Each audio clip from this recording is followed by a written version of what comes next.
Selama para muslim menggenggam Al-Quran ini di tangan mereka, kita tidak bisa menguasai mereka. Kita harus hilangkan Al-Quran dari tangan mereka atau menjauhkan muslim dari Al-Quran. Assalamualaikum warahmatullahi wabarakatuh. Perang paling berdarah dalam sejarah dunia telah berakhir dan Kekaisaran Ottoman yang pernah menguasai 3 benua mulai memasuki akhir hayatnya. Para musuh Islam memanfaatkan runtuhnya bangsa Turki untuk menghancurkan kaum muslim dari dalam. Tapi ada satu orang yang menentang mereka. Terjadi berbagai percobaan pembunuhan terhadap orang itu oleh musuh Islam. Dia diracuni 19 kali. Namun atas rahmat Allah, dia pun selamat dari semua percobaan pembunuhan itu. Aku akan berdiri melawan mereka yang menyerang Al-Quran dan buktikan pada seluruh dunia bahwa cahaya Al-Quran sangat terang sehingga tidak bisa disembunyikan atau dipadamkan. Dia seorang pengagum Rasulullah SAW. Dia adalah Bediüzzaman Said Nursi, lahir di Bitlis, Hizan tahun 1878. Dia mulai menuntut ilmu sejak usia 9 tahun. Dia sangat amat cerdas dan memiliki daya ingat yang kuat. Bahkan dia menyelesaikan pendidikan madrasah dalam 3 bulan yang normalnya membutuhkan waktu 15 tahun. Karena tingkat ilmu pengetahuannya pada usia 14-15 tahun dan kemampuannya menghafal seluruh buku hanya dengan sekali baca. Guru-gurunya menyebut dia Bediüzzaman, artinya keajaiban zaman tak tertandingi. Suatu hari saat dia masih muda, dia pun bermimpi yang mengubah hidupnya. Dia berdiri di dekat gunung Ararat. Tiba-tiba gunung itu meletus dahsyat dan bongkahan besar isi bumi berhamburan ke seluruh dunia. Ketika dia dalam keadaan ketakutan, seseorang yang hebat pun datang menghampiri dan memberi dia perintah. Jelaskan dan ceritakan tentang keajaiban Al-Quran. Dengan kata lain, sebarkan betapa ajaibnya Al-Quran. Setelah mendengar itu, dia terbangun dan dia mengerti bahwa akan ada transformasi ideologi di dunia yang akan menyerang Al-Quran. Sesaat setelah mimpi itu terjadi, arti mimpi itu ternyata menjadi kenyataan. Dia melihat berita di koran, Menteri Koloni Inggris menggenggam Al-Quran di tangannya dan berkata, "Selama para muslim menggenggam Al-Quran ini di tangan mereka, kita tidak bisa menguasai mereka. Kita harus hilangkan Al-Quran dari tangan mereka atau menjauhkan muslim dari Al-Quran."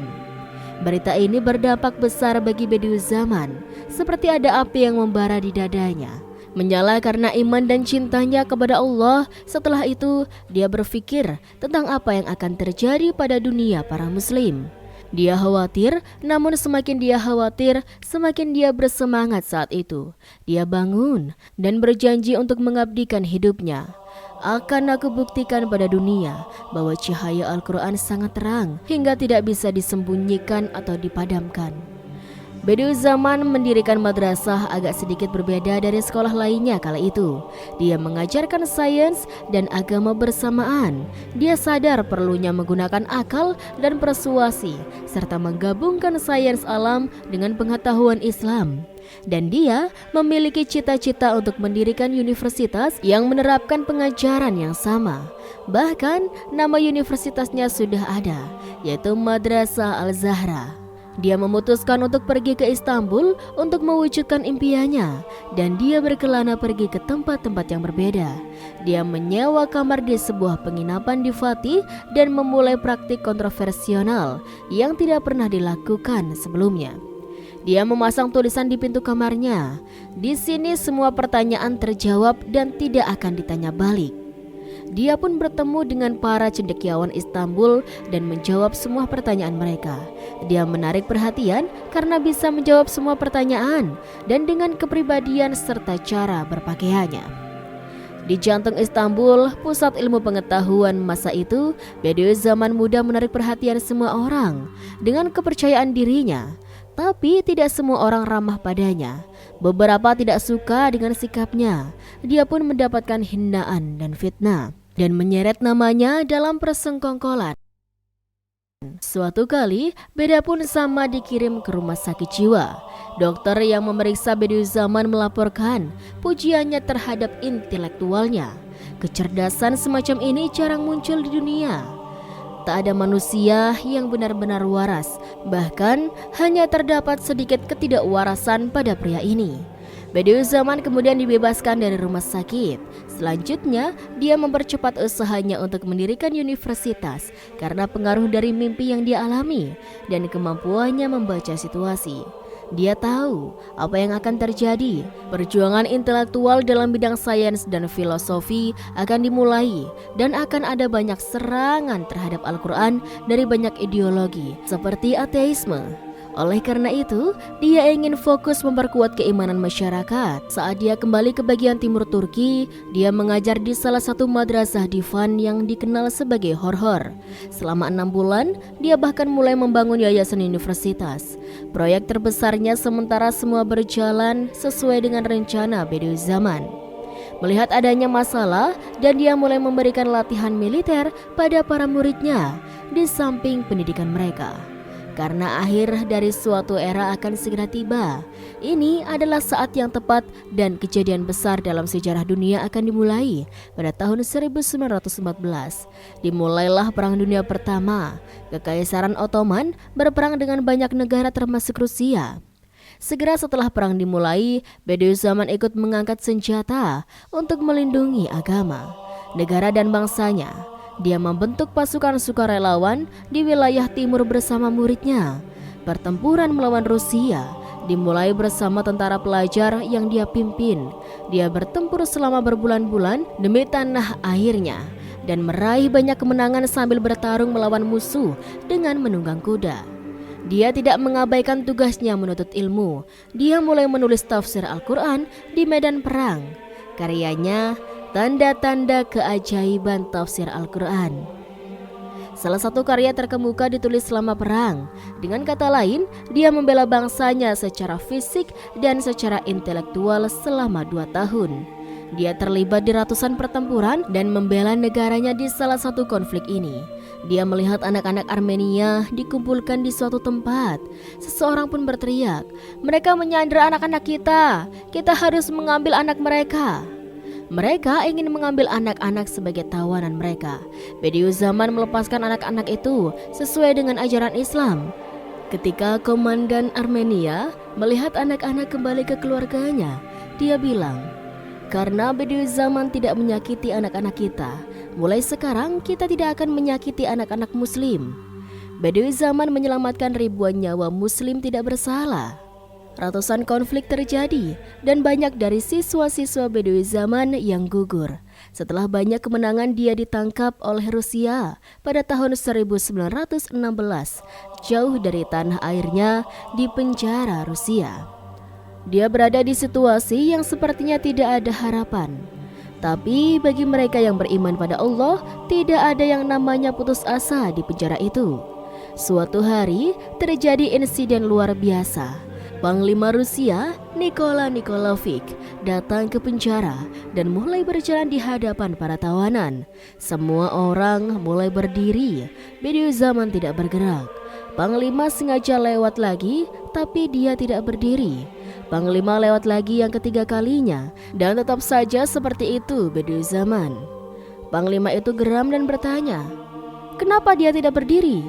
Bediüzzaman menatap wajahnya dan berkata, "Aku seorang cendekiawan Muslim dan hatiku penuh dengan keimanan.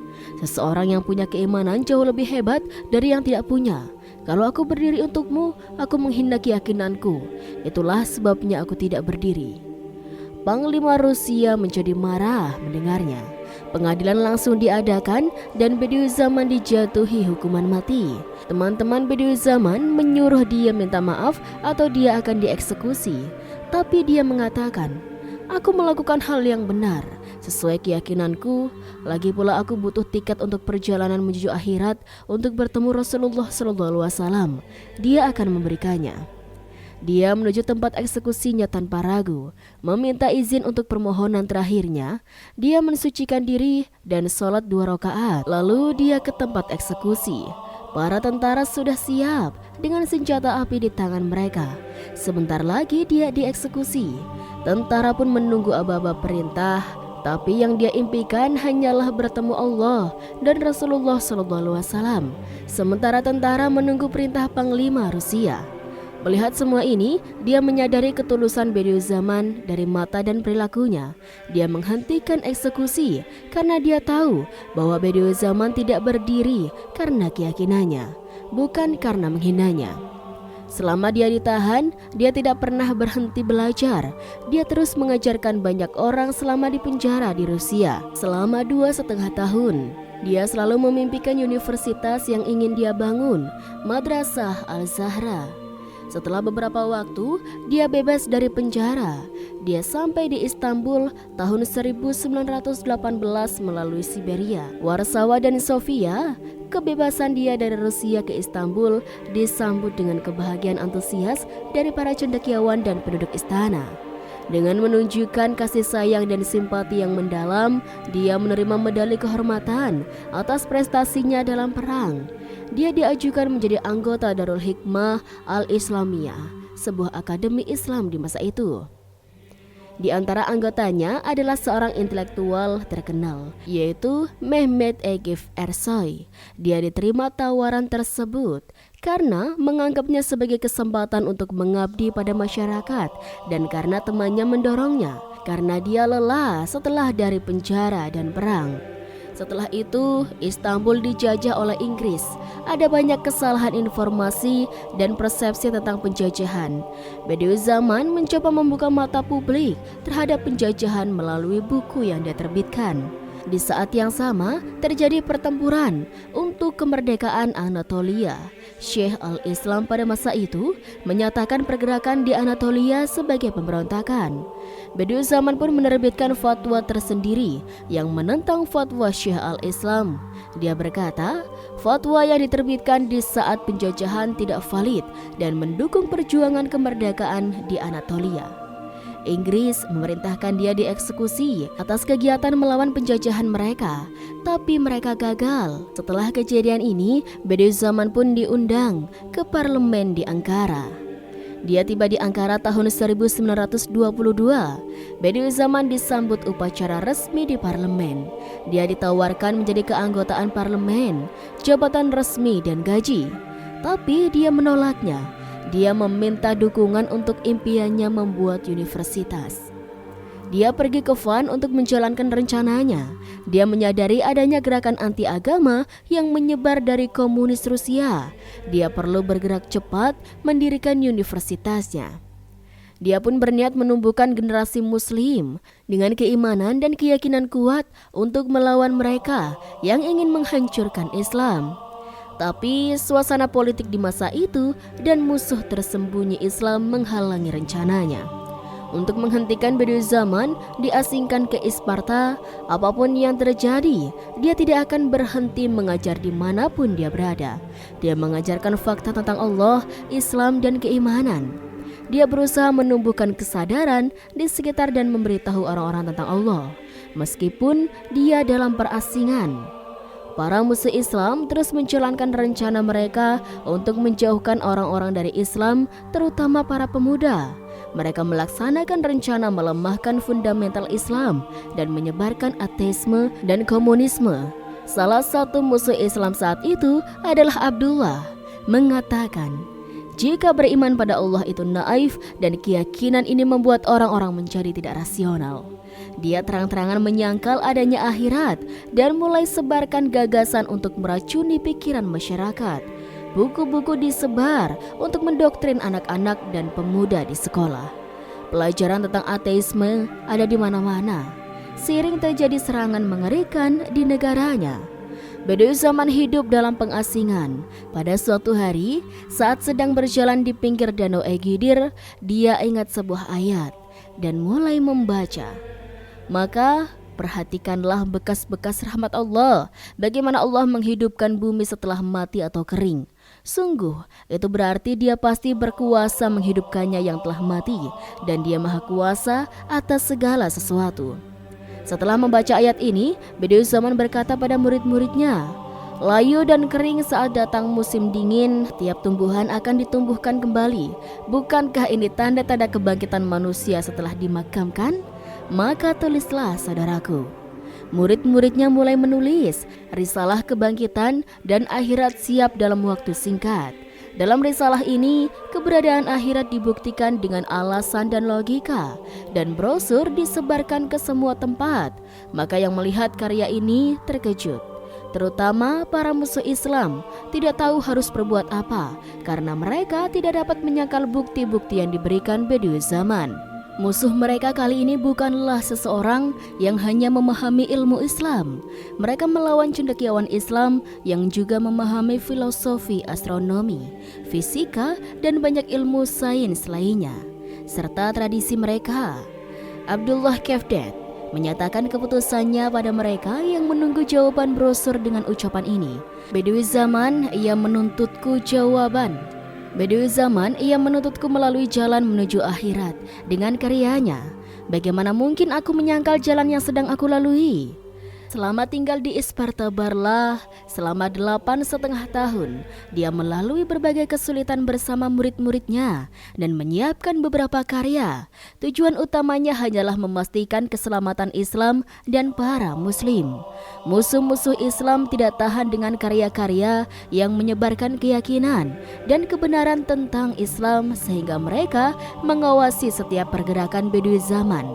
Dia diasingkan dari satu tempat ke tempat lainnya dan terus dalam pengadilan untuk waktu yang lama. Mereka tidak mengizinkan siapapun berkunjung, namun karya-karya ini tetap dihasilkan. Hanya ada satu tindakan yang dapat dilakukan, eksekusi dia. Murid-muridnya dan ajarannya, turban dan tasbih dianggap senjata Bediüzzaman dan muridnya dikirim dari satu penjara ke penjara lain. Suatu hari saat musim dingin di penjara Afyon, suhu udaranya minus 15 derajat di luar.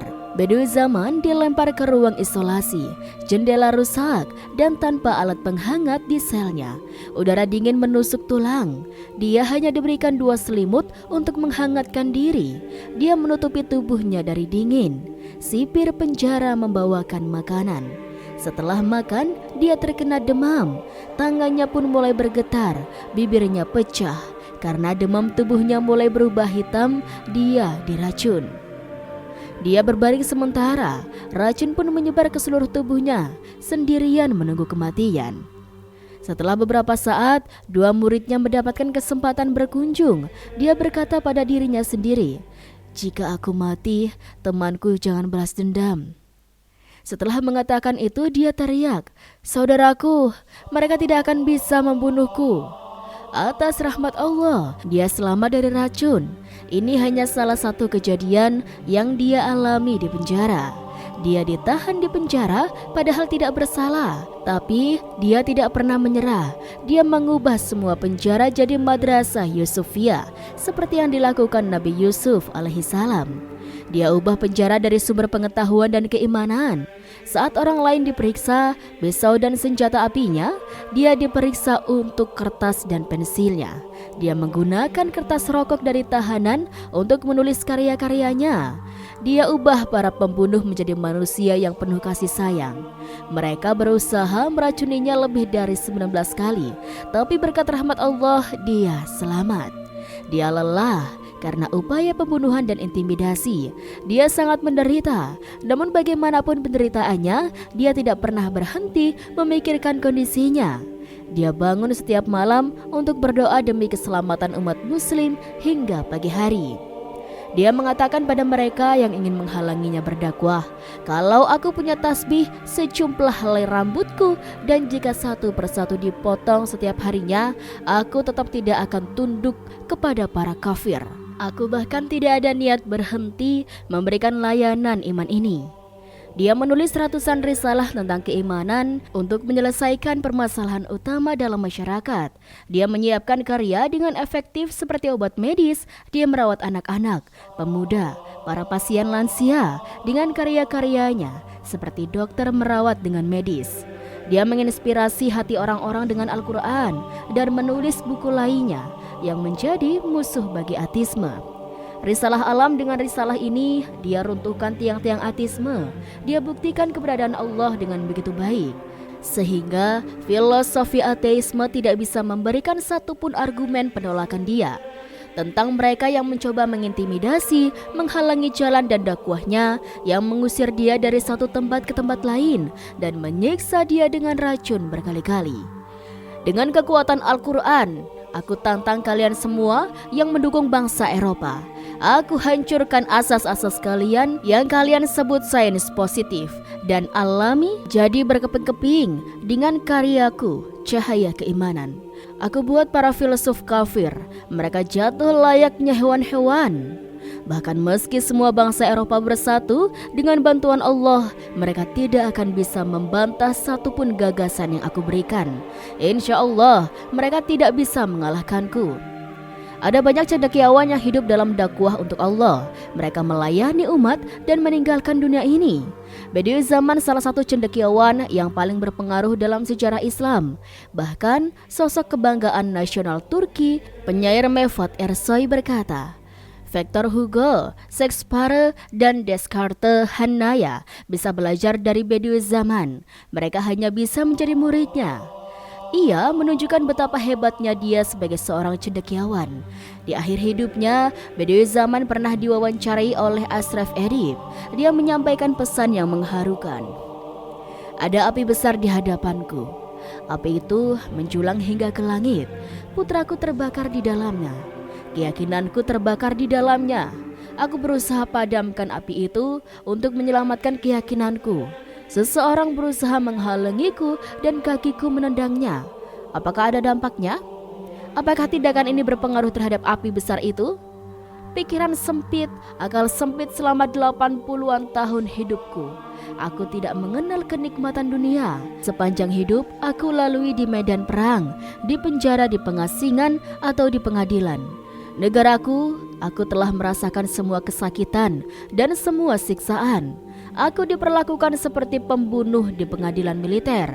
Aku diasingkan dari tanah airku seperti gelandangan. Aku dikurung di ruang isolasi berbulan-bulan di tanah airku sendiri. Aku berkali-kali diracuni. Aku dihina dan dicaci. Ada kalanya aku lebih memilih mati dibandingkan hidup ini. Kalau agamaku tidak melarangku untuk bunuh diri, mungkin saat hari ini sudah membusuk di kuburan. Mungkin kita pernah mendengar nama Bediüzzaman Said Nursi, tapi tidak sepenuhnya mengerti perjuangannya. Kita doakan beliau semoga selalu dalam dekapan Allah Subhanahu wa Ta'ala. Amin amin ya rabbal alamin. Itulah sobat kisah yang bisa Rizky sampaikan, semoga bermanfaat dan bisa menambah pengetahuan bagi kita semuanya. Kurang lebihnya Rizky mohon maaf. Sekian dari Rizky. Wassalamualaikum warahmatullahi wabarakatuh.